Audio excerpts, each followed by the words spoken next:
اگر قومی اسمبلی سے تحریک انصاف کے نکل جانے کے بعد زندگی کی کوئی رمق ہوتی تو پھر یہ پنجاب اور خیبر پختونخوا میں دستور کی دی گئی مدت کے اندر الیکشن کرانے میں رکاوٹیں کھڑی نہ کرتی۔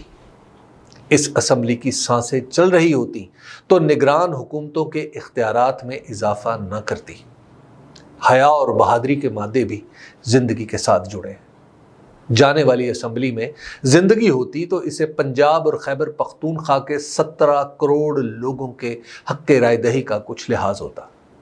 جس طرح اس مردہ اسمبلی کے انگوٹھے کے نشان تدفین سے پہلے قانونی کاغذوں پر لگوائے گئے، اس سے تو لگتا ہے جیسے لاشے کو زندہ بتایا ہی اس لیے جا رہا تھا کہ یہ دفن سے پہلے بھی جس کام آ سکے تو وہ لے لیا جائے۔ 16 ماہ سے قومی اسمبلی کی زندہ لاش کو وزیر اعظم شہباز شریف نے حکومتی تکیوں کے سہارے کبھی بٹھا کر دکھایا، کبھی اس کی بغلوں میں بے ساکھیاں دے کر کھڑا کر کے دکھا دیا۔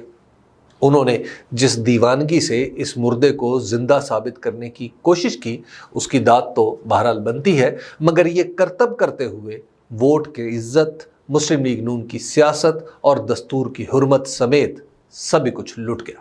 اب حالت یہ ہو گئی ہے کہ ان کے نامہ اعمال میں 9 مئی جیسے بدقسمت اور سیاہ دن کی مذمت، شدید مذمت، ملامت اور مزید ملامت کرنے کے سوا کچھ بھی نہیں۔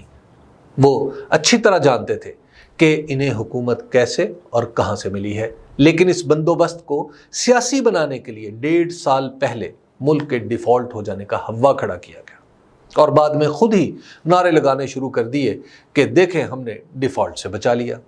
حالانکہ حقیقت یہ ہے کہ ملک ڈیفالٹ کے دہانے پر اس وقت گیا جب موجودہ سیاسی گروہ بروئے کار آیا۔ اس گروہ نے مختلف لوگوں کو ساتھ ملا کر سیاسی عدم استحکام پیدا کیا جو معاشی تباہی کا سبب بنا۔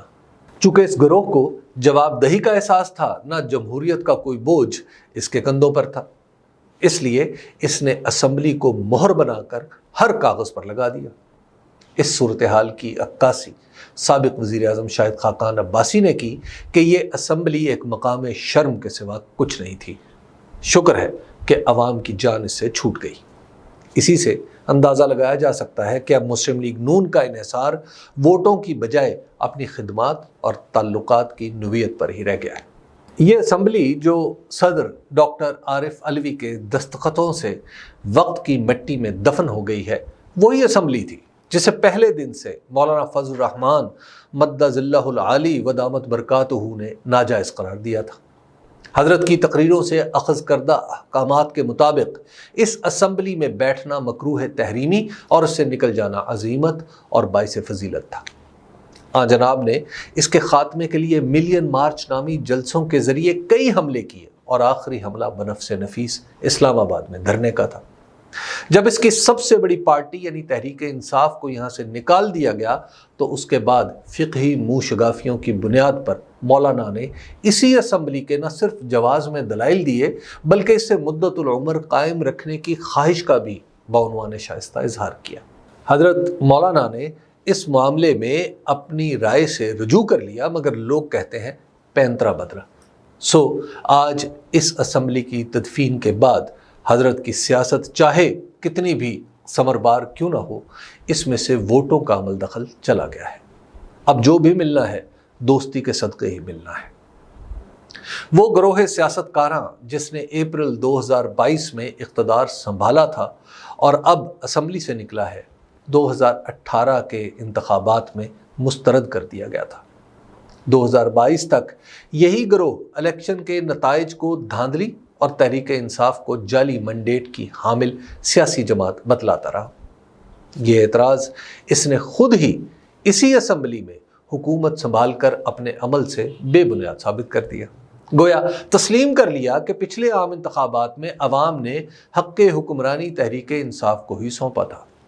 چونکہ یہ لوگ بغیر کسی سیاسی جواز کے اقتدار میں آئے تھے اور بغیر کسی مینڈیٹ کے حکومت سنبھالی تھی، تو انہوں نے ملک کے ساتھ وہی کیا جو بغیر مینڈیٹ کے حکمران بن جانے والے کیا کرتے ہیں۔ انسانی حقوق کی پامالی، ملکی کرنسی کی بے توقیری، قرضوں میں بے پناہ اضافہ، بے حد مہنگائی اور 2 صوبوں میں غیر منتخب حکومتوں کی پشت پناہی، سب کچھ اسی 16 ماہی دور میں ہوا۔ اس کے بعد بھی یہ حکومت جس طرح سے احسان جتا کر جا رہی ہے، اس کے لیے شہباز کا جگر، زردار سیاست اور غیر معمولی فقہی بصیرت ہی چاہیے۔